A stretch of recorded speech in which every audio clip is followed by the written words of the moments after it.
everyone, welcome to this episode of Anywhere with You. My name is Kristen Herzog. And I'm Scott Herzog. And we are so excited to share with you this episode about what to do on a 10-hour layover in London, England. We didn't want to just hang out in the airport, which we could have done so. We had access to different lounges that were there. We said 10 hours, we have plenty of time to see London.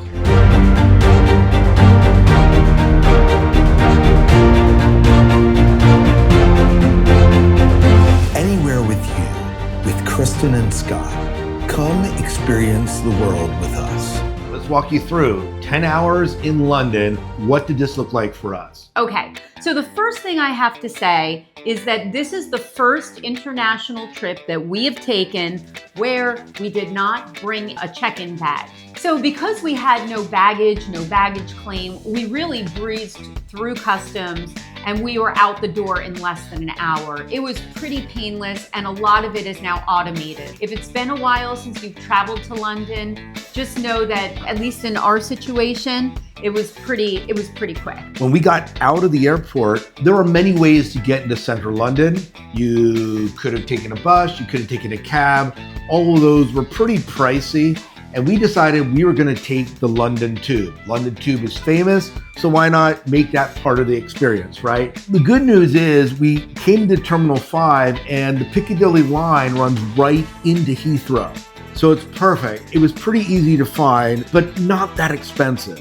About £5. All right, so yeah, that's all fine and well and good. But I'm gonna be honest, guys, when I'm traveling, I have no capacity for like jumping on and off trains and asking for directions and figuring out the GPS and is the GPS working?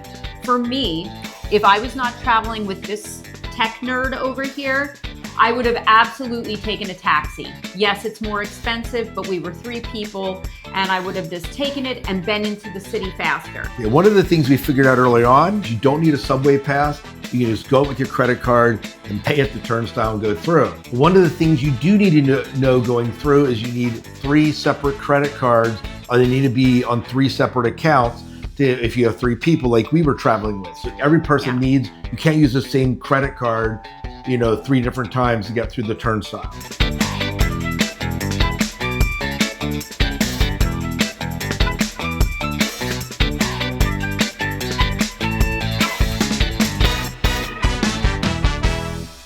Well, we arrived at the Ruben after our last exit out of the underground. It was so bougie, guys. I know, so hour 3 and 4, go ahead. Now, this hotel, guys, is not any hotel. It is literally across the street from part of Buckingham Palace and the Royal Mews. Yeah, which basically is where they house the horses, the king's horses. That's right. So all the king's horses and all the king's men, this is the area right there.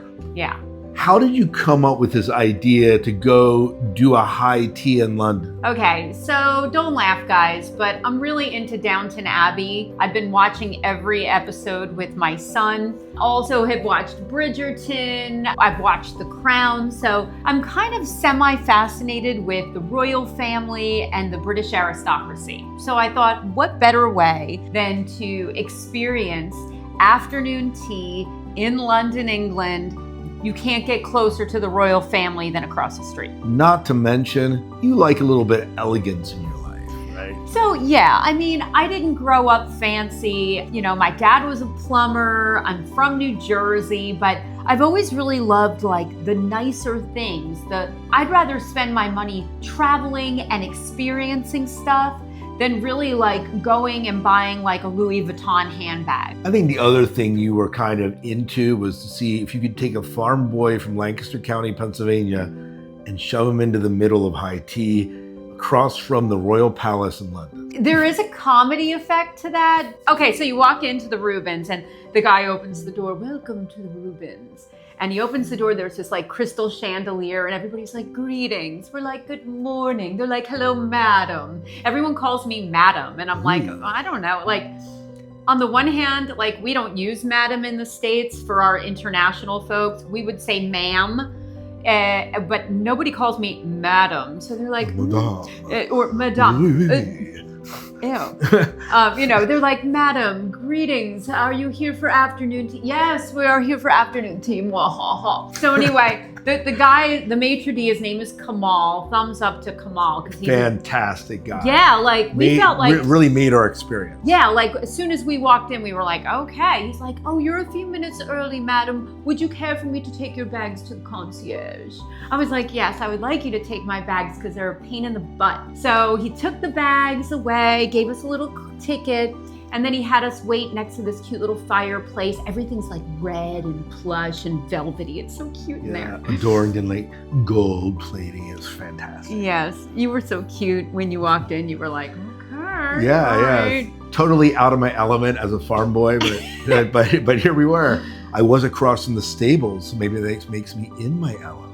And after our table was ready, he escorted us in and pulls out the chair, fluffs the napkin. Very nice, like very good experience. And guys, like seriously, we had the best table. If you go there to the Rubens, ask for like the center table, the center round table that overlooks Buckingham Palace Royal Mews. Yeah, like, you it was see the street. Superb. The only really. better seats in there were the couples seats. We had 3 people, so we couldn't sit in them. Yeah. But they had these like love seats, a couple of them right in front of the windows, you staring out, which would, if you're going with just a partner, perfect I don't know. seating. If you're, to be honest though, if you're like, if you're a bigger person, they would not be comfortable. I would not If recommend you want a to love seat. snuggle out with your loved one. Then. Ew, gross. One of the things you need to know about me is I eat, drink, and bleed coffee. I love coffee. Starbucks for the win. Starbucks. In the evening, I do not break out tea. I never drink tea at home. So the fact that Kristen scheduled this tea event for us, I was like, okay, Kristen, let's go. But seriously, the tea was amazing. There were a lot of selections and each one of us ordered a different one. I ordered this Imperial Chocolate, which was absolutely dynamite. Yeah, it really was. It really was. It ended up being the favorite tea out of all the teas we had. They have free refills. So Right. like we all ended up with chocolate at the end of the 2-hour tea. Yeah, we all tried each other's. There was a vanilla sensation that Kiefer had, and you had the Radiant Rose. The Radiant Rose Pearl. Just like you, Radiant. Ew, that's gross. Yeah, no, it was good. It was good. I enjoyed it. You could taste the rose petals in it. But yeah, Scott's tea was the favorite tea. But really, I'm the favorite. so, ew.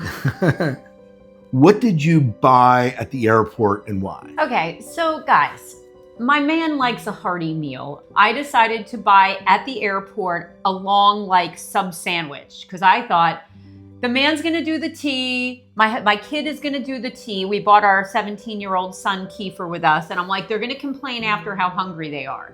So I bought this sub. I didn't even tell the guys because I was like, it's not worth it.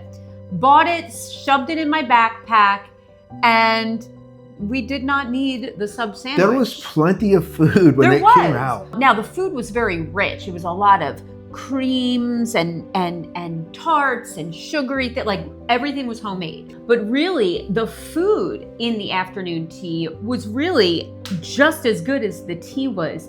And the attention to detail on each and every selection was really something. Yeah, each one of us got a plate of sandwiches, got 3 different scones to try, and had our own plate of desserts. All this like bougie stuff. I imagine you appreciated more than I did. I mean, I didn't appreciate everything. I mean, just because it's fancy doesn't mean I like love it automatically. It has to get the taste test on. And some things I liked, some things I didn't like. The scones were pretty incredible. Yeah, they were good. I think my favorite dessert. Mine was the raspberry torte. That raspberry Yes. looked like a little taco.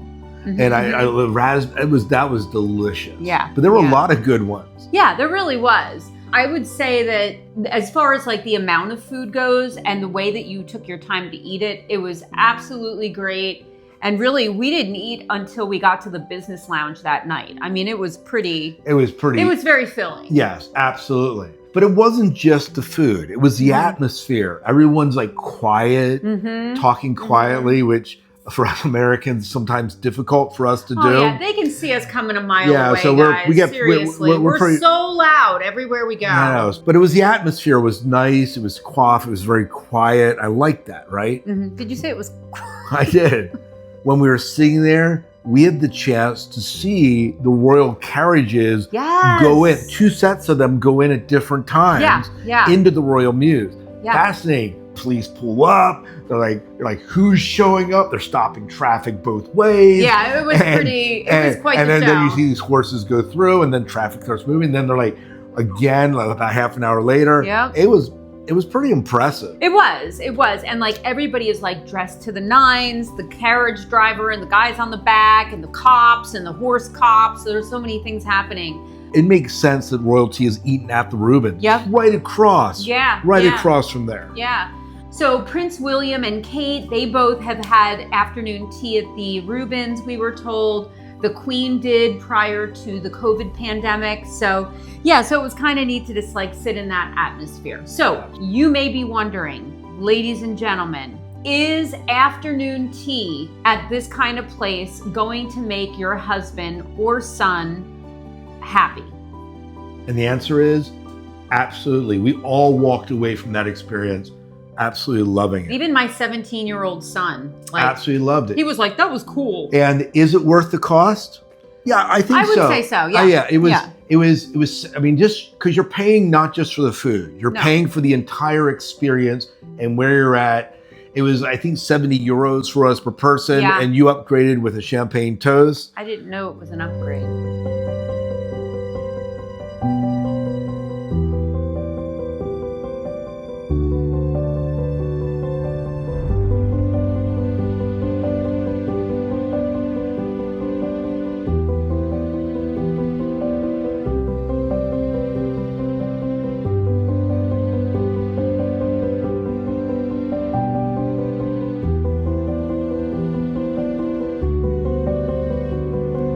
So we will leave a link in the comments section about the Rubens, and you can decide for yourself if it's a good fit for you. For us, this was a great fit. You got food and you had atmosphere, and then after that, we decided to walk off a few of those pounds by doing something called the Royal Walk.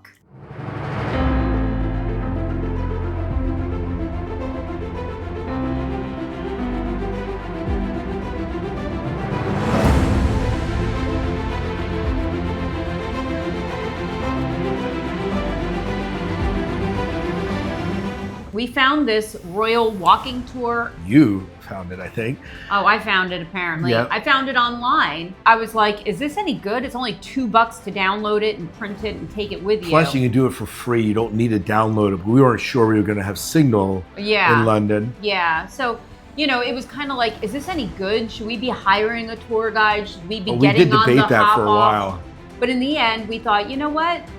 We're spending all this money on afternoon tea. Let's just walk around if it's a nice day. And fortunately for us, it was 75 and sunny, which is shocking because you hear about how much rain London gets and the chances of kind of nutty weather. So we did what was called the Royal Walk, and that took you by all the royalty, the places that were important to the royalty. Yep. So it kind of kept us in the center of London where we wanted to be. The first place we went was Buckingham Palace. Yes. And what was that like? It was awesome. You could tell that this has been centuries and centuries of trying to impress the world. I mean, oh yeah, absolutely. Everything from like huge exotic birds and ducks on the lawn to like the gilded gates and and like the guards, the ceremony. It was just next level. And old school next level, not like someplace in New York. It was more like, wow, like this is like rooted in history and antiquity, and I really love that. So right in front of Buckingham Palace where we were at, there was St. James Park was there, and that's pretty amazing just to walk through, to see all the birds, to see the water there. We walked that up to St. Margaret's Church. That, of course, is where all the coronations happen and so on, and that's beautiful in its own right. You can get tickets into that, but we didn't get them ahead of time, and the line was out the wazoo. And out the wazoo, folks. That's you got it. Apparently country boy speech for Lots and lots of folk. Lots and lots of country folk in line there. Maybe not all country folk. We also hit Westminster Hall, and that was beautiful. They give tours in that, but they're limited, and we didn't have time really to take a tour. And then, of course, Big Ben. You can't miss Big Ben. It really is awesome, guys. I mean, it's the tall, entire it's experience. Majestic, it's old, it's, you know, the architecture is so beautiful. There's an elegance to the way that it is designed. And you really do have to see it in person. Absolutely. Yeah, if you're going to London, you really do need to see it. Don't stay in the airport, I think is what we're saying. Hour 7, we took the tube back to the airport and spent the last 3 hours in the airport itself in the lounges. Honestly, we had an early day that day. I think we left Portugal like at 4 in the morning. Yeah, it was a long day. And then, so we're kind of tired. So we didn't maybe see everything we could have, but for us, it felt like enough. This is one of those places that we would definitely go back to with more time. So do you recommend high tea in London Yes. on a layover? Yes. Absolutely, and totally doable and an experience you don't want to miss.